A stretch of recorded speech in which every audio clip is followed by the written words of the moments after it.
I guess we can get started. I guess my first question is, who wants to read the story out loud?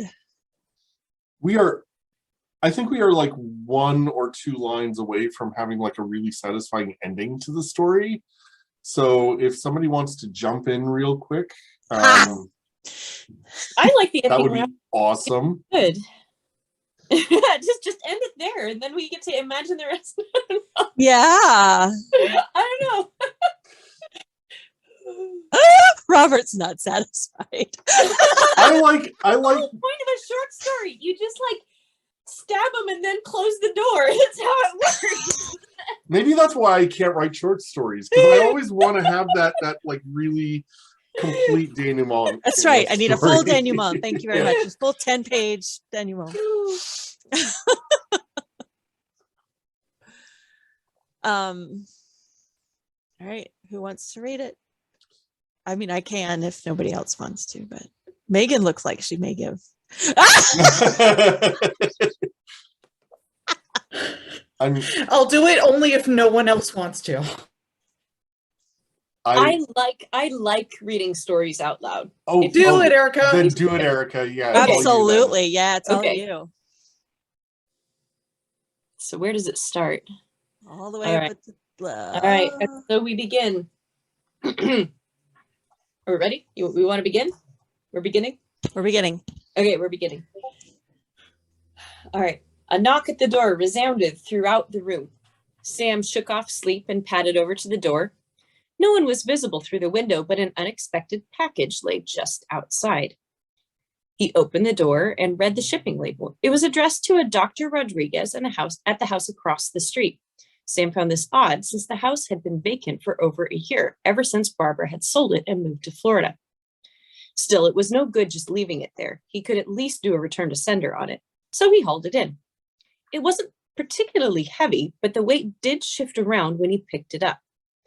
He set it on the kitchen table and rooted through the junk drawer for a Sharpie, and then the package moved.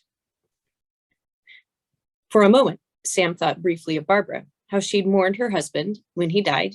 I think that was supposed to be she, but he was doing good as a missionary, delivering vaccines and fresh water on a 2-week missionary trip. Sam considered his friend, Dr. Rodriguez, his death while serving others. Oh, okay, so he died while he was on the trip, and the space he left behind. As he was pondering this, light fell upon the package. It moved? He gently set it down and read the return label. Not wanting to get too close, he leaned over as far as he dared. And then, he could barely believe his eyes. The box rose as if it had been filled with helium and hovered a few inches below his nose. It was continuing to move now and then, but the movements were like the friendly twitching movements of a small furry animal, and he couldn't quite bring himself to be as afraid as he was telling himself he should be. Then he heard a sound. Skirwoink, said the box. Did I pronounce that correctly?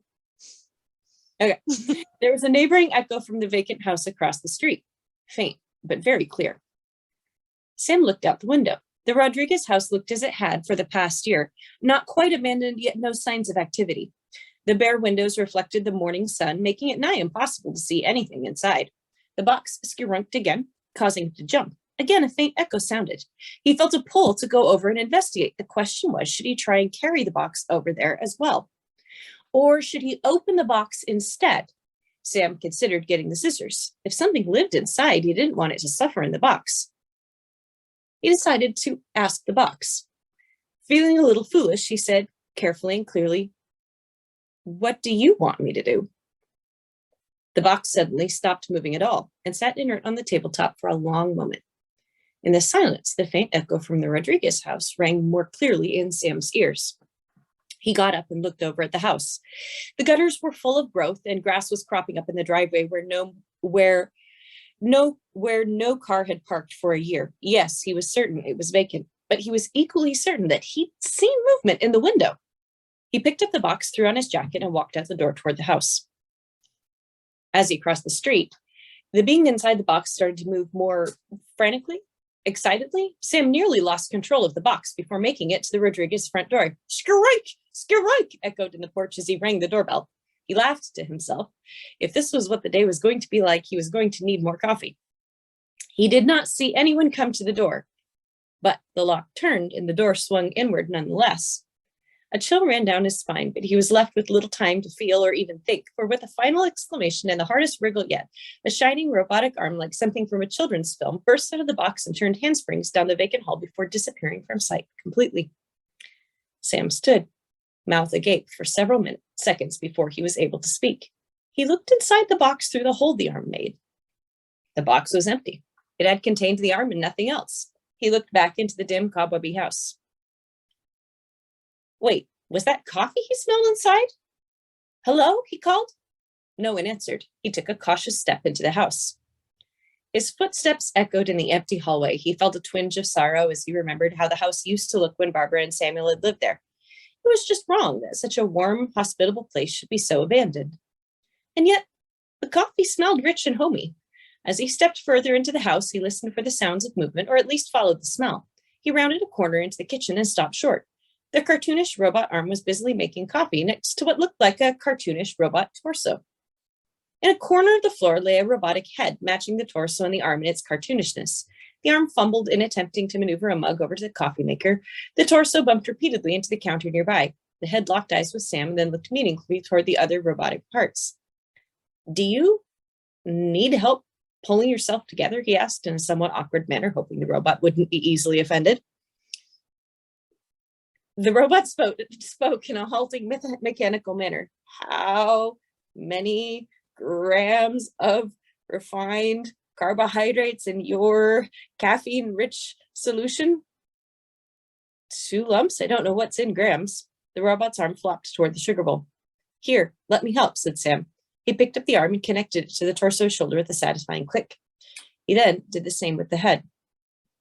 The robot turned and looked at him. Dr. Rodriguez told me you could figure it out. Wait, what was that? Dr. Rodriguez is dead. But the robot didn't say anything else and instead handed him a cup of coffee.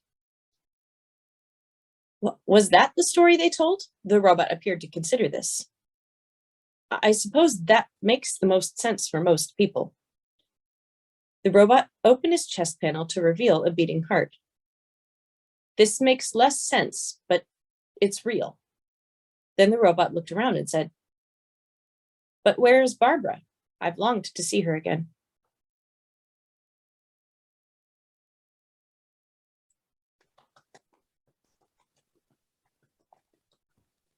The end. That was really cool. A story by the attendees at Doxacon Seattle 2022. I think we should publish.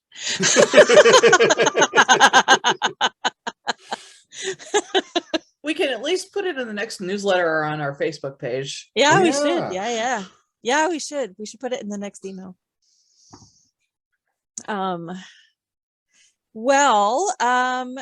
Our Tim, yes. Nice, Tim.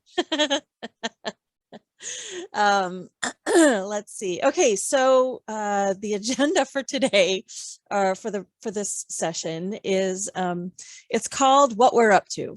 And we're going to start with a section on meeting the board. So I'm going to... You're not. What? Ready or not. Oh, yes. Buckle up, folks. Okie dokie.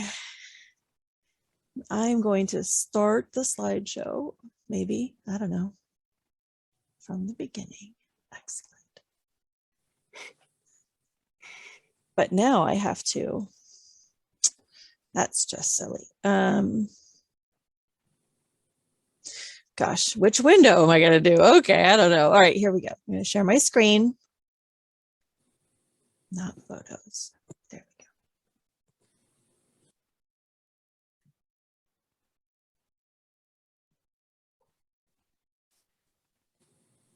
Can everyone see that? Yeah, though Which one are you seeing? I think I'm seeing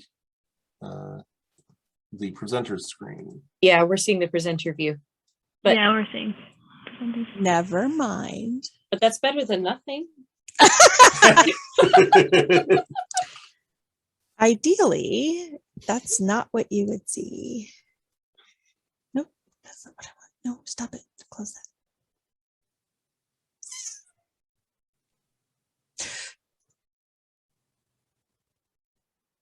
Is that better? Yes. Excellent.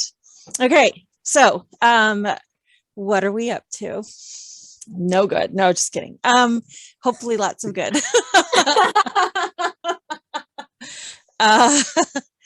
Okay, so welcome everybody.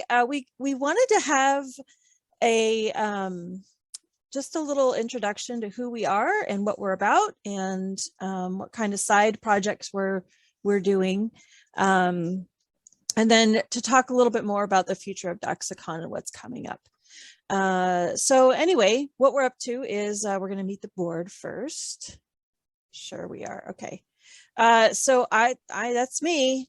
I'm the president of the board, I guess. And I don't know how that keeps happening, but it's happening. So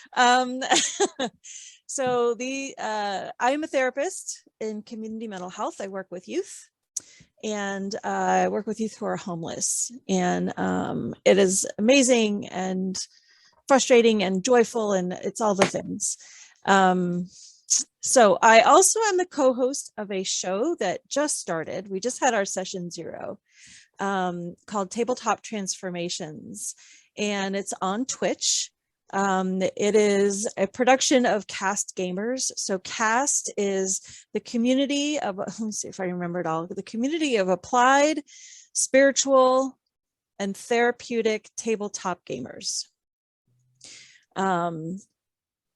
So it's a pretty big community, actually, of people who are interested in applying tabletop role-playing games to their work.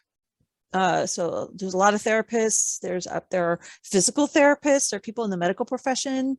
Yeah, there's all kinds of really good stuff happening there. So anyway, my friend Menachem Cohen, who is a rabbi in Chicago, he and I are doing a show called Tabletop Transformations, where we explore how when we explore spiritual development as we play tabletop role-playing games. So what we're going to do is invite, maybe they don't always accept, we're going to invite tabletop gamer or game designers onto the show, and we're going to play their games for like just a small session, like 20-30 minutes, and we're going to talk about how this might apply to spiritual work.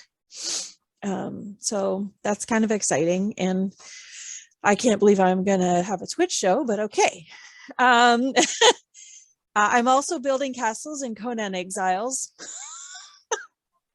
I did a lot of research.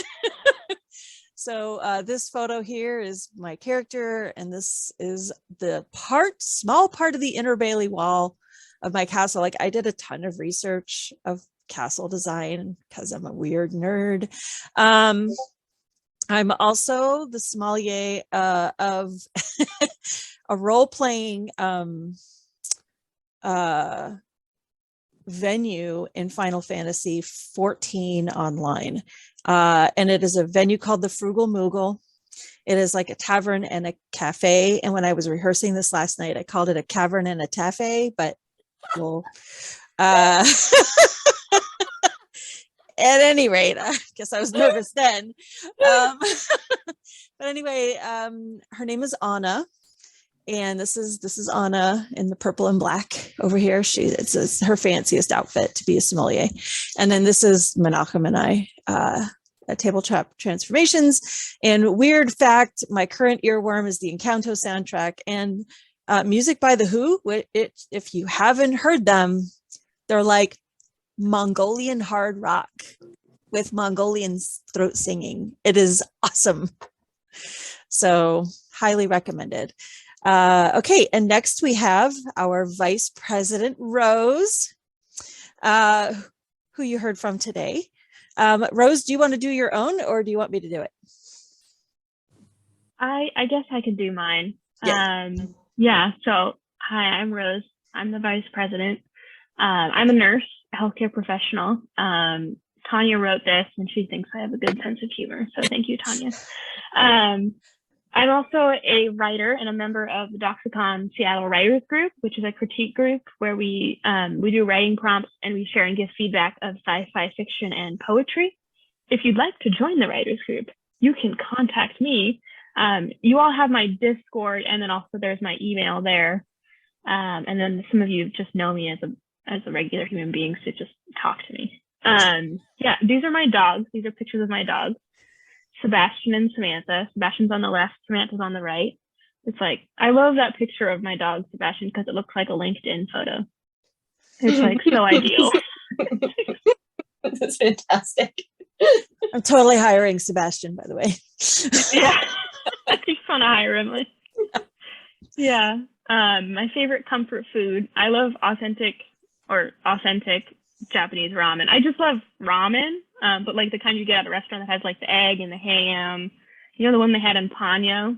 Yeah, that. And tom kha soup, which is a Thai soup.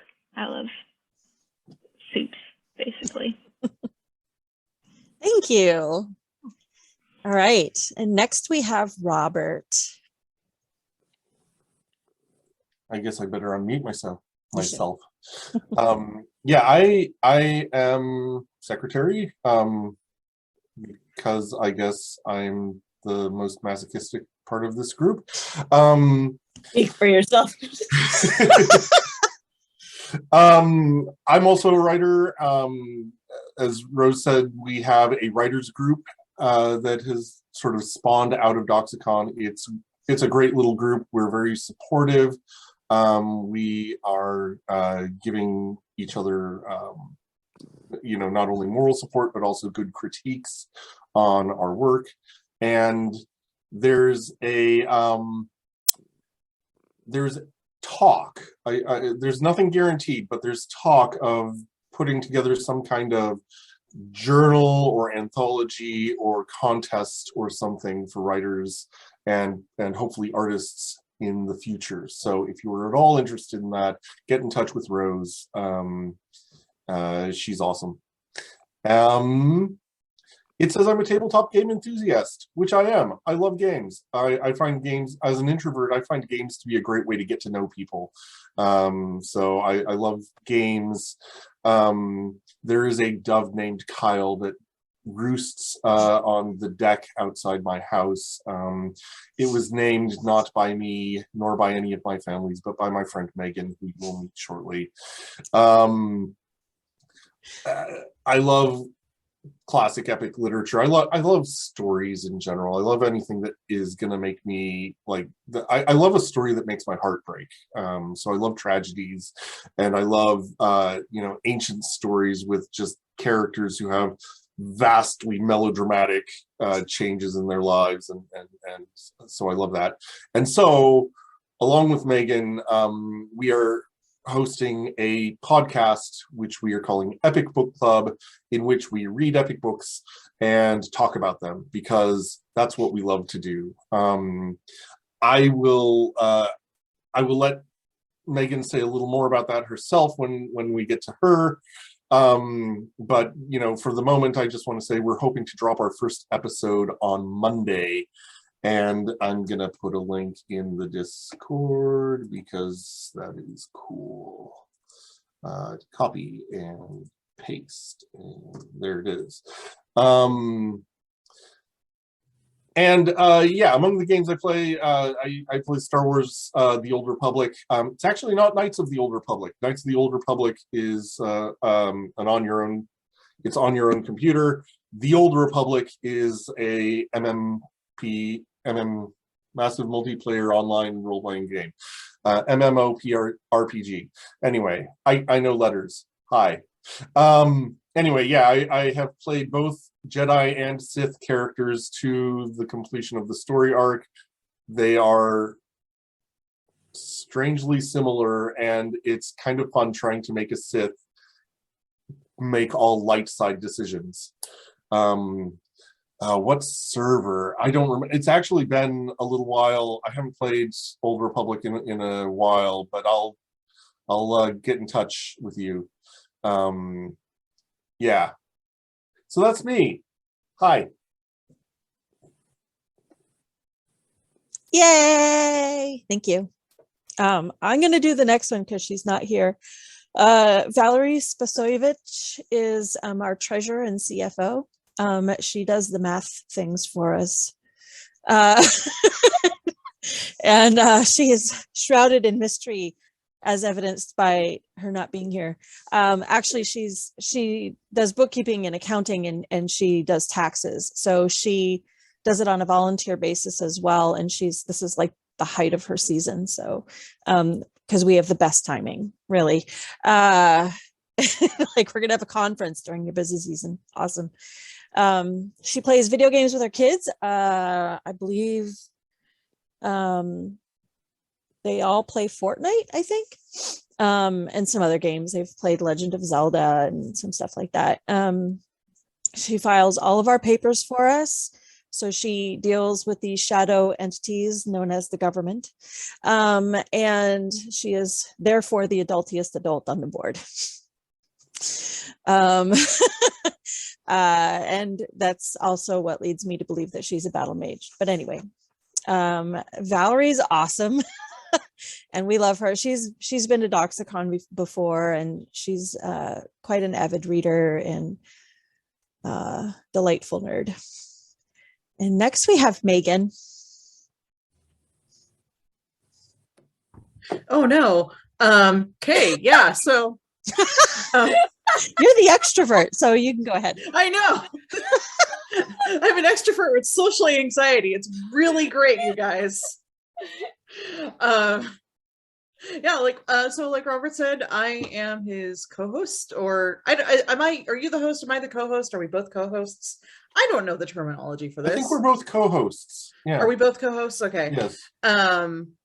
Yeah, hoping to drop our first episode on Monday, as Robert said. It was supposed to go up last Monday, but then we ran into some technical problems with the internet, so that was fun. But hopefully once we get that figured out, we can start publishing our episodes regularly. Yeah, Robert and I are also working on, right now, one writing project together. So I am also a member of the Doxacon Writers Group, and they're awesome and supportive, and we love them. If you write at all or have any inklings that you might want to write, it's a great place to get your feet wet, getting feedback from other human beings. Yeah. I am easily distracted by cats. I was pointing out to Tanya when she was writing this, it's not just cats, it's everything. And also, I don't just geek out on prayer, history of saints, and classical epic. It's almost everything. I kind of just read about stuff that's interesting, and that's a lot of things. Poor Robert knows this, because when he's trying to like rein me in when we're on the podcast, I'm like, wait, no, I read like 3 other articles that were interesting. Please let me talk about how they relate to this. And he's like, they don't. Please get back on task. It's great. But yeah, I'm married. My husband got me into at least a little bit of Xbox gaming. And we live in the Kirkland area. I don't know what else there is to say right now without making it like hugely long. So, hi everyone. Say hi to me in Discord. I'll say hi back, and I'll try and say hi to all of you. It'll be great. Awesome. Okay, who's next? Erika. Oh man, I realized that the photo that I sent you, nobody knows who this is, because when I mentioned the comic book series that I read so much last year, I was the only one who knew it. So I knew it. I mean, yeah, I know who this is. So I have been involved with Doxacon for a long time as a vendor, selling my art at the events. There was one year when I did the late keynote talk. And this is the first year that I've been involved in the planning, and it's been really fun. So I am a full-time artist. I was actually a high school English and art teacher for 10 years at a private school. I made my art on the side and eventually took it full-time mid 2019, which was a life choice. Given that at that point, 2/3 of my business model was involved with selling it at conventions. And then the times all shut down. It's been a couple of years. So there are links to my sites here if you want to check out my work. It tends to be very on point for what Doxacon attendees enjoy. About 1/3 of it is based on the works of Tolkien. There's a lot of stuff based on classic literature. There's some fun, quirky cat stuff. Pen and ink and watercolor illustration. My link to my shop is there, my Instagram and Facebook. I have also been working hard for almost 2 years now, which I don't have enough to show for it to say that, but I've been working on a comic book project and have begun the miserable process of trying to find a publisher. So if you are interested in that project, as I have updates, which may not be often or for a while, I will talk about that on my business Facebook page and on my Instagram as well, which the links to that are there. Does anybody want to know anything about that or no? Do you want me to talk about that at all? Megan would like to know more. You want like a little bit about what the story is? I would like to know. Okay. Yes. It's a post-apocalyptic story. But it is a story about 3 very ordinary people who have to pick up the pieces of their lives. And the losing everything and everybody has led to 3 very different sets of life choices. And they end up being thrown together and needing to team up together to solve a particular problem and realizing that they make a good team. The setting and tone are probably the biggest draw, and I need to find a way to sum it up that presents those things, but it has kind of a whimsical feel and look. There are murderous robots, but they're very cute robots. I like to say that the best way to explain this story, the genre of story that I've produced, is that Studio Ghibli movies and Quentin Tarantino movies are both comfort food for me. And I've produced something that somehow reflects those things.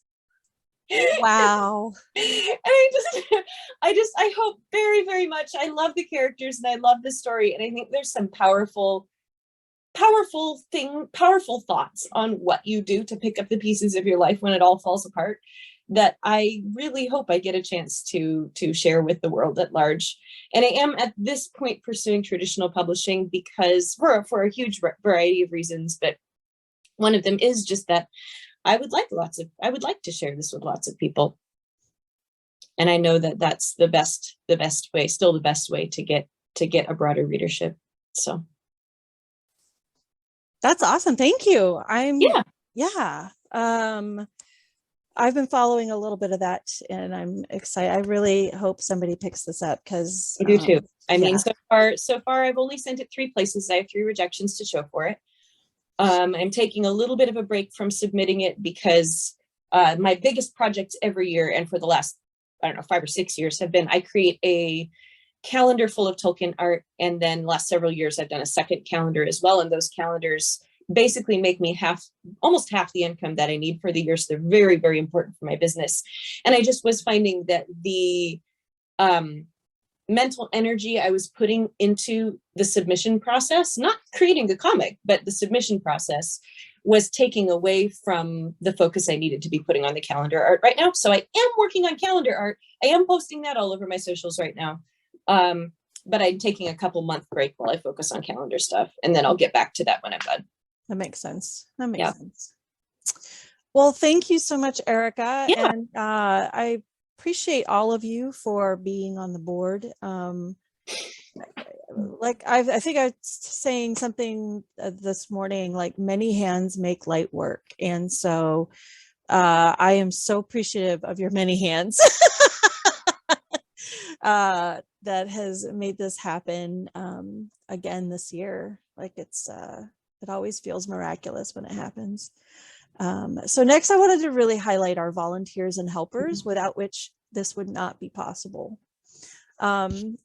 Presbyter Elizabeth is on our planning committee. She was supposed to give a talk today and she became ill, so she was not able to. We would really like her to do something for us in the future, like before the next Doxacon. We'll talk about that in a few minutes. Marie is our techno mage, and thank you.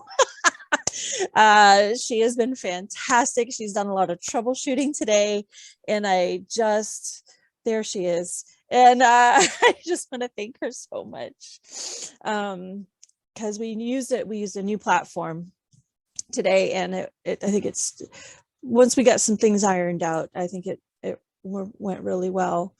I was happy to help. Yeah, thank you. There you are. Yay. Hi. And Reader Gregory Monson is he is our venue liaison. So he has been really working with the Brightwater Center, where we usually have our in-person conference. And he put on events for years and years and years for South Seattle College. So he's really good at this. And so I consult with him on a pretty regular basis, and he's super encouraging and super realistic too, all at the same time, which is a talent. And so he's our liaison with Brightwater. And then he house elf, that's his characterization. So he calls himself a house elf, and he just takes care of all the little things in the background.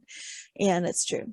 And I also want to highlight Reese Friesen's artwork, which you see right here. He has provided our artwork for the past several years, and it's fantastic. So I really appreciate him. He's also got a graphic novel series called Pax Avalon, and there's the website for it up there, and we can post that also in the chat. But yeah, Reese was not able to be here today, and he wanted me to, he texted me during a lunch or during one of the talks, and he said, please express to everybody that I miss them and that I would be there, but he had to go to a work thing. So he wanted to say hello, and he can't wait to come next year. So next on the agenda is what's coming up. Yay! So we wanted to talk about Doxaday. First of all, does anybody have any questions, I guess?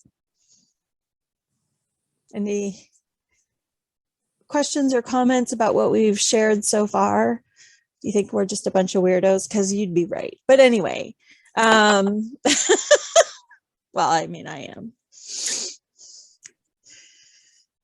Okay, I will continue. So what's coming up is Doxadays. And we did this for a while during the before times when we would get together for our planning meetings, but we would do some planning and then we would hang out and play games or talk or doing some things like that. So these are shorter community building events. They last a couple, 3 hours, tentatively held in person right now, subject to change as needed. But we'd like you to save the following dates. March 5th is a game night with Rose. And then we're going to have, we thought of May 14th and October 8th. And we try not to plan too much during the summer because people go on vacation and they do things with their families and things like that. So May 14th, October 8th, and March 5th are the dates to save for Doxadays. And like I said, those are going to be shorter events. Like it'll take an afternoon or something, but and then finally we have another date for you to save. Yay! And that is February 11th, 2023, exactly in a year. At the Brightwater Center, we already have the venue reserved or tentatively reserved. I think they can't do it until March, but they have us penciled in. So we are super excited to announce that we have a date, And we have a theme for next year, which is Pilgrims, Travelers, and Wanderers. What is home? So we should be all familiar because we've been at home for a couple of years now. But anyway, so we invite you, our audience, to participate. You can come back to Doxacon next year. We might be trying to have a hybrid event again. That's what we had originally planned for this year. So those of you who are not local could still join us, because we would love for that to happen. And but those of you who are local, it'll be held at Brightwater Center in Woodinville. They have lots of trails and things to walk around. And right, and that's our theme. Does anybody have any questions, comments, anything they want to chat about? Particularly, we want to know, are there events or activities or topics that you are interested in, that you would like to hear from somebody about for Doxacon, or to do at Doxacon? How can we make Doxacon a better convention for you guys? Oh, while people are thinking of that, Robert, did we hear back from NorwestCon yet? I have not. Let me double check the email. I don't think we've heard back from NorwestCon. So we applied for a table at NorwestCon, so you might see us there. We might even have a fancy tape, like brochure or something. And I will definitely be there selling art. Awesome. Yes, that's right. You'll be there. Yes, I got in. Sweet. Yay. I feel like somebody is coming. Ooh, nuts and bolts of writing. You should tell them what we're thinking about for the other two Doxadays, because we had a couple of hands-on workshops that we had planned for our in-person event this year that we didn't end up getting to do because they were impractical to do online. Can I talk about mine, and then we can do one of them was a writing one. It was not mine. That's why we were going to do, well, they were both kind of writing workshops. One of them was on sort of the technique of writing, but yours was on like the actual mechanics of writing. So I was going to do a calligraphy workshop. If you go on my Etsy shop, my shop link that is in there, you'll see that I do not exclusively calligraphy, but I do some calligraphy, and calligraphy is kind of cool because it really comes down to just a handful of basic principles, and getting good at it is mostly a matter of practice. So I thought it'd be really, really fun to do an art workshop for anybody who was interested in learning a little more about that. And the really fun thing about doing that for a Doxaday is that we'll be able to take a little more time with it than we would have for a session. So tentatively, I think we talked about maybe me doing that in during the May Doxadays. So that's not nailed down 100% for sure at this point, because who knows what's going to happen between now and May. But that was a thing that we talked about, and I am still planning on doing that at one of our Doxadays. And we are talking about Presbyter Elizabeth, who wasn't able to give a talk today. She is actually another key member of the writing group. And so she might be giving a writing workshop. I was planning to give a writing workshop today, but yeah, so we might do that for one of the Doxadays.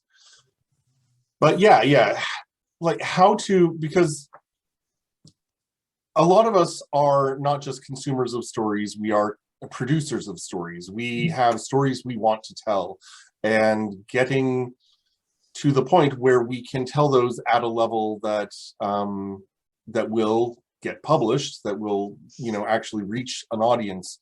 That's something we very much want to do. We want to, you know, build our skills to a professional level, and so that's our goal, both as a writing group and kind of as a sort of one of the concerns of Doxacon Seattle as a whole. Yeah. So, oh, we have lots going on in the chat that I can't see. I'm going to stop sharing my screen so I can. We've been sharing a lot of links in the Discord chat, which is good. I think we've got links to everything we've talked about. Fantastic. Yeah.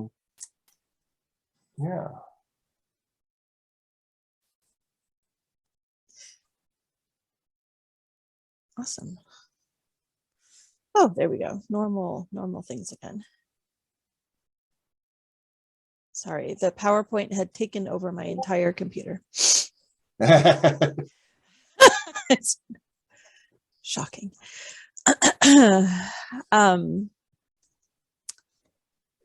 Let's see. Kevin says I'd like to have more more talks about the nuts and bolts of writing. Okay, gotcha. Yeah, that was, I mentioned that. Okay, yeah. How to use voice and storytelling. I like that. Yeah, that's a really great topic.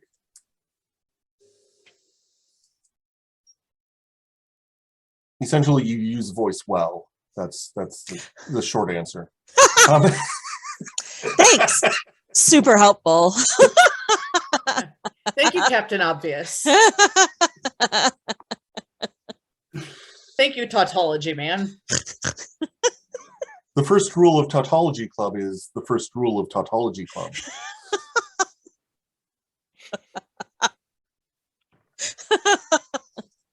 Oh my goodness. Well, we are always open. I know we kind of put everybody on the spot, like tell us what you want. But we are open to suggestions. We are going to keep this Discord open. So if you have more to say, if you have more questions to ask of our speakers, and if you have anything that you'd like to suggest to us or talk to us about, by all means, you can contact us through Discord, or you could email us as well. Yep, there we go. Robert read my mind. I mean, I think it's also worth mentioning that if you have a talk you'd like to give, we like next year when it comes a little bit closer, don't forget about it, Yes. suggest it, or put together a talk with somebody or something like that. Yeah, this is going to be we're always looking for that. We are. Yeah, absolutely. So yeah, if anybody, if this is really making you excited, this next theme, jot your ideas down and see what you might put together. We usually start our official call for submissions in the late summer, early fall, but don't be afraid to contact us before that if you have an idea and you want to get on our radar. Yep. Oh, yes. Yep, that's a great idea, Father Jacob. Thank you. And Robert, you need to get out of my head. You keep reading my mind, and it's like, well, sorry, I'll turn the telepathy down a little. Thank you. Okay. Thank you. Setting down. Doxacon Seattle also has a Teespring where you can buy merch, and Yes. a Patreon where you can support Doxacon. Thank you. I don't know if we've plugged those yet. I don't know the link. days of my life getting that Teespring shop set up, and I would love for Such it a to good bring down a little bit of money. Yeah. Everybody don't make Erika sad. Don't make Erika sad. Because you've met her here and you've got the Studio Ghibli side of Erika, but if you make her sad, you'll see the Quentin Tarantino side of Erika. Jacob just asked if Doxacon is a nonprofit. Yes, the official nonprofit is Christian Gaming and Unconventional Fiction Outreach, which is CGUFO. We had to work hard for that. But that is the actual nonprofit. And then Doxacon Seattle is officially an event put on by CGUFO. So yes, Doxacon is much easier to remember. And I threw a joke in earlier about supporting us on Patreon, but that is like legitimately a thing. So I'll put a link to our Patreon page Please. in there as well. We run a pretty tight ship financially here, and while we are, running an online conference does not cost a whole lot, running an in-person conference does cost a great deal. And so if we can start building up our financial base now, the more we're able to build up now, the better a convention we'll be able to put on next year. Right. So. Right. And because our convention is a little different in that we don't just invite you to come and hang out. We also feed you because, the question, which is preferable, Patreon or donations to the nonprofit?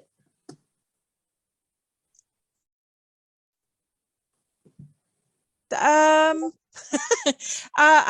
don't know what you guys think. I'm thinking Patreon mainly because it's a kind of a steady, it's a steady thing.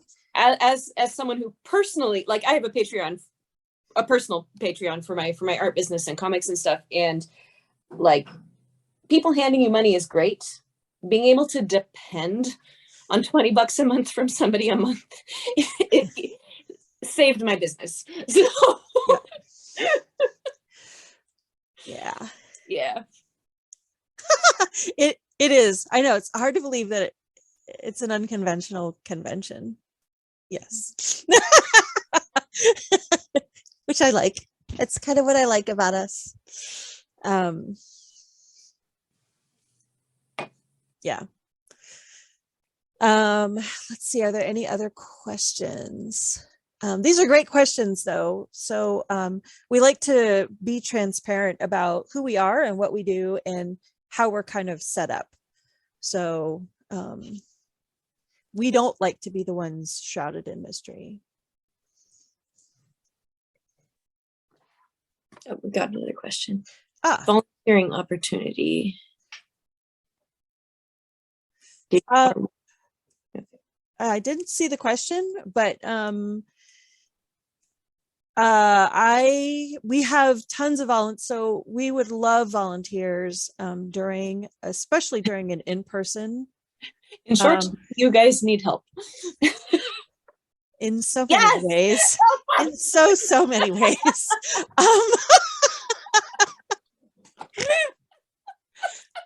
Where do I begin? It was perfect. It was beautiful.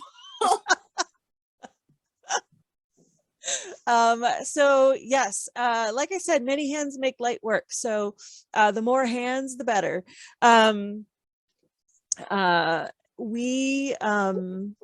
When we do an in-person convention, it is a ton of work.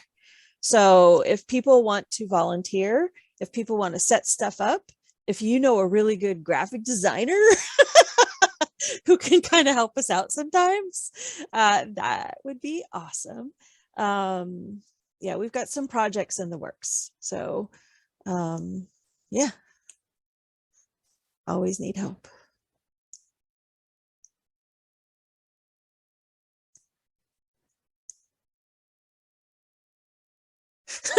Yes, it's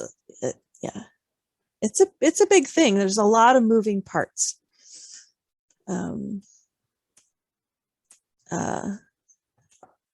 As we discovered this morning, online conventions have their own issues and moving parts.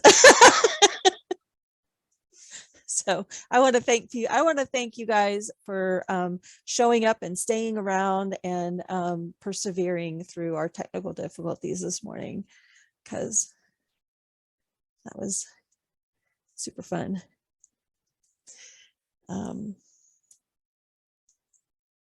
right. Are there any more questions or comments? Contradictions? Conundrums?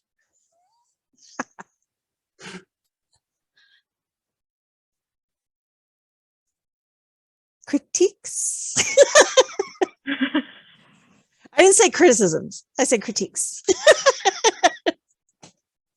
Ritters. Critters. Mine's asleep. If you haven't already, add to the pets channel. Interactions, nice. Add Yes. pictures of your fuzzy your fuzzy friends to the pets channel, or I mean, scaly. You might have snakes or lizards Or feathery. or feathery. Yep. I think every Discord server I'm in, and I'm in a fair amount, has a pets channel. So please. All right. Ha! Tim says that their pets are too afraid of their souls being stolen to allow their photos to be taken. I get it. I get it.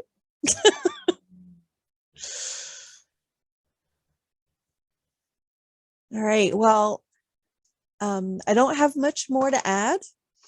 Does anybody else have anything that they would like to add that I forgot?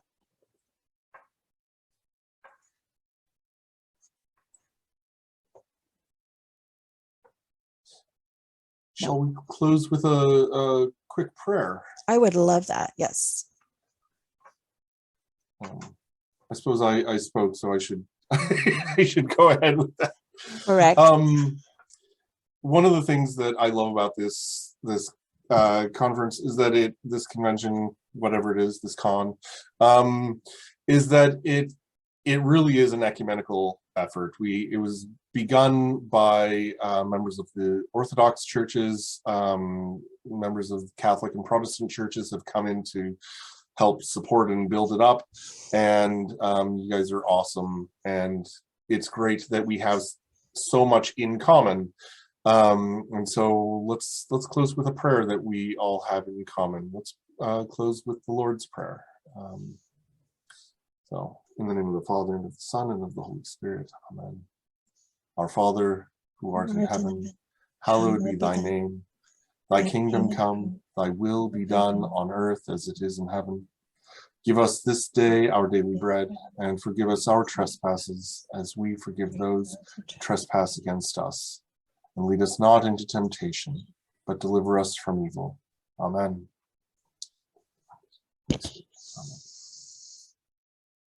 Thank you. Thank you, Robert. And thank you to everybody who came today, and for all of your participation and your comments and your questions and your enthusiasm. I am so grateful for you, and I'm so grateful for the community that we're building.